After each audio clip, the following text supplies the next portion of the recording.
Hi friends, இன்றைக்கி நாம் ரொம்ப யூஸ்ஃபுல்லான கிச்சன் டிப்ஸ் பார்க்கலாம். நம்ம வீட்டு வேலைகளை ரொம்ப எளிமையாக முடிக்கிறதுக்கு நிறைய டிப்ஸ் பார்க்கலாம்.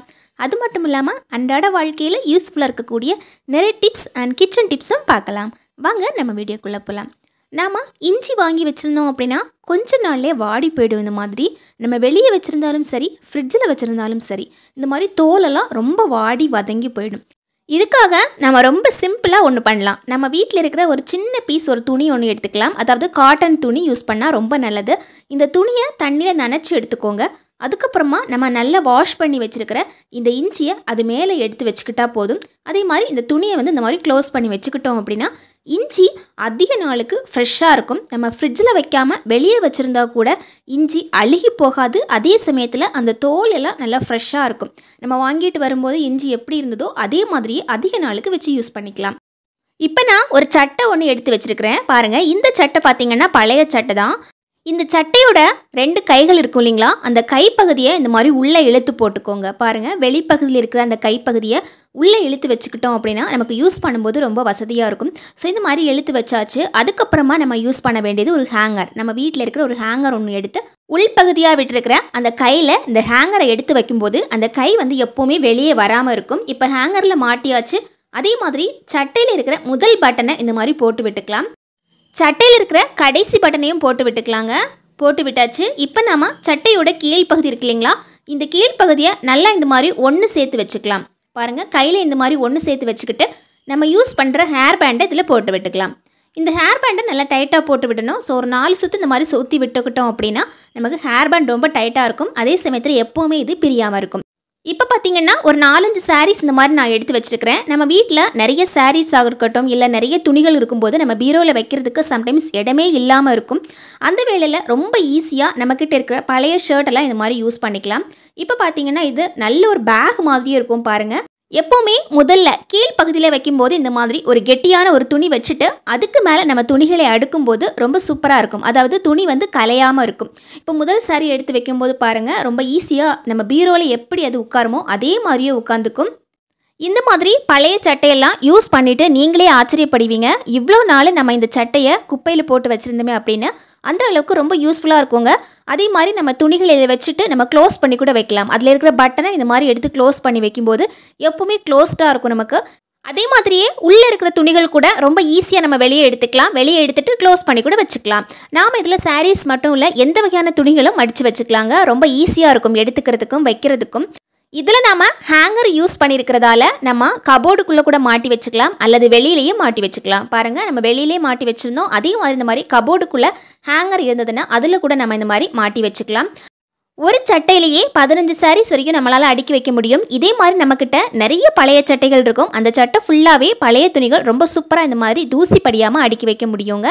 நான் இப்போ லெமன் ஜூஸ் பிழிஞ்சு எடுத்துட்டேன். அதோட தோல் மட்டும் இந்த மாதிரி எடுத்து வச்சுருக்கிறேன். பாருங்கள், இந்த தோலை இந்த மாதிரி ஒரு டம்ளர் இருந்ததுன்னா அதில் எடுத்து போட்டுக்கலாம். பாருங்கள், இது வேஸ்ட்டு தான், நம்ம குப்பையில் தான் போடுவோம். ஸோ இந்த மாதிரி குப்பையில் போடாமல் ஒரு டம்ளரில் இந்த மாதிரி எடுத்து வச்சுட்டு ஒரு அரை டம்ளர் அளவுக்கு அதில் தண்ணி ஊற்றி வச்சுக்கலாம். பாருங்கள், பச்சை தண்ணி தான். இந்த மாதிரி நம்ம குடிக்கிற தண்ணியை அரை டம்ளர் அளவுக்கு அதில் ஊற்றி வச்சுக்கலாம். சாதாரணமாகவே நம்ம எலுமிச்சை ஜூஸை பிழிஞ்சு எடுத்துகிட்டு அதோட தோலை குப்பையில் தான் போடுவோம். இந்த மாதிரி நம்ம தண்ணி ஊற்றி வச்சு ஃப்ரிட்ஜில் வைக்கும்போது எவ்வளோ நாள் வேணாலும் நாம் இதை எடுத்து யூஸ் பண்ணிக்கலாம். இப்போ நான் அடுப்பில் டீ வச்சுருக்கிறேன். சில வேளைகளில் நம்ம அடுப்பில் டீயை வச்சுட்டு வேறு ஏதாவது வேலையாக இருப்போம், அல்லது சம்டைம்ஸ் மறந்து கூட போயிடுவோம். இதனால் என்ன ஆகும் அப்படின்னா அது பொங்கி வழிஞ்சு அடுப்பு ஃபுல்லாகவே நிரம்பிடும். அது மட்டும் இல்லாமல் இந்த டீ கரையை நம்ம தொடச்சி எடுக்கிறது ரொம்பவே கஷ்டமான விஷயம். இப்போ பார்த்திங்கன்னா ஃபுல்லாகவே இந்த மாதிரி பொங்கி வழிஞ்சிடுச்சு அப்படின்னா இந்த அடுப்பை நம்ம திரும்பவும் யூஸ் பண்ணணும் அப்படின்னா ஃபுல்லாகவே தொடச்சி தான் ஆகணும். இப்போ நாம் லெமன் வேஸ்ட் நம்ம ஃப்ரிட்ஜில் வச்சுருந்தோம் இல்லைங்களா, அதை இந்த மாதிரி எடுத்து யூஸ் பண்ணிக்கலாம். அந்த தண்ணியோடு எடுத்து யூஸ் பண்ணணும். முன்னாடியே நம்ம அதில் இருக்கிற ஜூஸ் ஃபுல்லாகவே எடுத்து யூஸ் பண்ணிட்டோம். இப்போ அதில் ஜூஸ் எதுவுமே இல்லை, ஆனால் அதில் நல்லா ஊறி போன தண்ணி இருக்குது. அந்த தண்ணியை இந்த மாதிரி நல்லா முக்கிட்டு அந்த தண்ணியே இந்த மாதிரி பிழிஞ்சு ஊற்றி நம்ம துடைக்கிறதுக்கு யூஸ் பண்ணிக்கலாம். இது பார்த்திங்கன்னா கரை படியாமல் இருக்கிறதுக்கு ரொம்ப யூஸ்ஃபுல்லாக இருக்கும். அதே மாதிரி நம்ம எவ்வளோ துடைச்சாலும் சரி, சில வேளைகளில் பார்த்திங்கன்னா அந்த கரை அப்படியே ஒட்டிகிட்டு இருக்கிறதுக்கு நிறையவே சான்ஸ் இருக்குது. இப்போ நாம் அந்த தண்ணியை ஃபுல்லாகவே இந்த மாதிரி பிழிஞ்சு ஊற்றிட்டு ஜஸ்ட் ஒரு துணி வச்சு துடைச்சாவே போதும். இதுக்கு நம்ம நார்மல் துணி வச்சு துடைக்கலாமே அப்படின்னு நினைக்காதீங்க. நம்ம நார்மலாக தண்ணி தொட்டு துடைச்சா கூட அந்த பிசுபிசுப்பு தன்மை நமக்கு அப்படியே இருக்கும். இந்த மாதிரி லெமன் வேஸ்ட் பிழிஞ்சு நம்ம துடைச்சி எடுக்கும்போது அதில் பிசுபிசுப்பு தன்மை இல்லாமல் ரொம்ப சூப்பராக க்ளீன் ஆகிடுங்க. இதனால் நம்ம அடுப்பு எப்பவுமே சுத்தமாக இருக்கும். அது மட்டும் இல்லாமல் திரும்ப நமக்கு அழுக்கு ஒட்டாமலும் இருக்கும். அடுத்ததாக பார்த்தீங்கன்னா ரொம்ப ரொம்ப யூஸ்ஃபுல்லான ஒரு டிப்ஸ் தான் பார்க்க போகிறோம். நம்ம எல்லார் வீட்லேயுமே நிறைய பேர் வீட்டில் சாப்பர் வச்சு யூஸ் பண்ணுவோம். இதில் வர ஒரு முக்கியமான பிரச்சனை என்னென்னா, நம்ம வெங்காயம் இதில் சாப் பண்ணாலும் சரி, இல்லை பீன்ஸு, கேரட் இந்த மாதிரி பொருட்களை சாப் பண்ணி எடுக்கும்போது ரொம்ப கஷ்டமாக இருக்கும். சில வேளைகளில் ரொம்ப ஸ்ட்ரக்காக இருக்கும். நமக்கு திரும்ப நம்ம அதை வந்து இழுக்கும்போது ரொம்ப கஷ்டப்படுவோம். இதுக்கு நம்ம கையிலேயே கட் பண்ணிடலாமே அப்படின்னு கூட சில வேளைகள் நமக்கு தோணும். இப்போ நான் கையில் வச்சுருக்கிறது பார்த்தீங்கன்னா வேஸ்லின். இது எல்லா கடையிலையுமே கிடைக்கும். விலை பார்த்தீங்கன்னா ரொம்பவே கம்மி தான். இந்த வேஸ்லினை இந்த மாதிரி ஓப்பன் பண்ணி கையில் கொஞ்சமாக எடுத்துடலாம். பாருங்கள், நிறையெல்லாம் எடுக்க வேண்டாம், கொஞ்சமாக இந்த மாதிரி கையிலையே எடுத்துக்கோங்க. நம்ம சாப்பர் சம்டைம்ஸ் வந்து ஸ்ட்ரக் ஆனாவோ இல்லை இழுக்கிறதுக்கு ரொம்ப கஷ்டமாக இருந்தாவோ நாம் இதை செய்யலாம். இந்த மாதிரி செய்யும்போது பார்த்தீங்கன்னா இந்த ஒயர், அதாவது இந்த நூல் மாதிரி ஒன்று கொடுத்துருக்காங்க இல்லைங்களா, இதில் இந்த மாதிரி அப்ளை பண்ணி விட்டுக்கலாம்.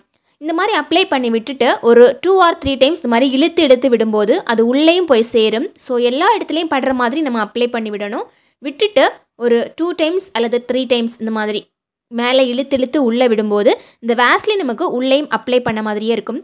இதனால் பார்த்தீங்கன்னா சாப்பர் வந்து ஸ்ட்ரக் ஆகாமல் ரொம்ப ஈஸியாக இருக்கும் நமக்கு செய்கிறதுக்கு. நம்ம அதிகமாக கஷ்டப்பட்டு செய்கிற வேலையை ரொம்ப ஈஸியாக சட்டுன்னு ஒரே இழப்பில் நம்ம செஞ்சு முடிச்சிடலாம். கண்டிப்பாக உங்கள் வீட்டில் இருக்கிற சாப்பரில் இந்த மாதிரி அப்ளை பண்ணி விடுங்க. ரொம்ப ஈஸியாக இருக்குங்க, நம்ம இழுக்கிறதுக்கு கஷ்டமே இருக்காது, கையும் வலிக்காது. ரொம்ப யூஸ்ஃபுல்லான ஒரு டிப்ஸ் இது. அடுத்ததாக பார்த்தீங்கன்னா இப்போ நான் ஒரு பேட் ஒன்று எடுத்துருக்கிறேன். அதாவது நம்ம யூஸ் பண்ணுற நாப்கின் தான். இந்த நாப்கினை நம்ம எப்படி யூஸ் பண்ணுறது அப்படின்னு பார்க்கலாம். இதை யூஸ் பண்ணுறதுக்கு முன்னாடி நாம் இந்த மாதிரி கட் பண்ணி எடுக்கணும். அப்போ தான் நாம் இதை யூஸ் பண்ண முடியும். ஸோ இந்த மாதிரி 2 பகுதியை இந்த மாதிரி கட் பண்ணி எடுத்துக்கலாம். ஸோ 2 பகுதியை இந்த மாதிரி கட் பண்ணி எடுத்தாச்சு. பின்னாடி இருக்கிறத நம்ம ரிமூவ் பண்ணி எடுத்துக்கலாம். அப்போ தான் நமக்கு இது சரியாக ஒட்டுறதுக்கு ரொம்ப வசதியாக இருக்கும். இப்போ நான் 2 ஷூ எடுத்து வச்சுருக்கிறேன். இந்த ஷூவில் இருக்கிற ஒரு பெரிய பிரச்சனை என்ன அப்படின்னா, நம்ம வெயில் காலத்தில் ஷூ யூஸ் பண்ணும்போது கால் அதிகமாக வியர்த்துக்கிட்டே இருக்கும். இதனால் நமக்கு அதிகமாக போடுறதுக்கு ரொம்ப கஷ்டப்படுவாங்க. இது பார்த்தீங்கன்னா வெயில் காலத்தில் வரக்கூடிய ஒரு பிரச்சனை தான். கால் அதிகமாக வேர்வை வரதால் அதிகமாக துர்நாற்றம் வீசுறதுக்கும் ரொம்ப சான்ஸ் இருக்குது. ஸோ நம்ம என்ன பண்ணலாம் அப்படின்னா, இந்த ஷூவில் இந்த மாதிரி கட் பண்ணி வச்ச நாப்கினை இந்த மாதிரி ஒட்டி வச்சிடலாம். பாருங்கள், பின்பகுதியில் இந்த மாதிரி ஒட்டி வச்சிடலாம். நாப்கினில் பின்பகுதி பார்த்தீங்கன்னா அப்படியே ஒட்டிட்டு நமக்கு மூவ் ஆகாமல் இருக்கும். அதாவது நம்ம வச்ச நாப்கின் அங்கே இங்கே நகராமல் வச்ச இடத்துல அப்படியே இருக்கும். நமக்கு ஒரு ஷூவில் வச்சுட்டோம், அதே மாதிரி இன்னொரு ஷூலையும் நம்ம கட் பண்ண ஒரு பீஸை இந்த மாதிரி எடுத்து வச்சிடலாம். இதனால் நமக்கு ஷூவில் அதிகமாக தண்ணி வெளியாமல் அதிகமாக துர்நாற்றம் வீசாமல் இருக்கும்.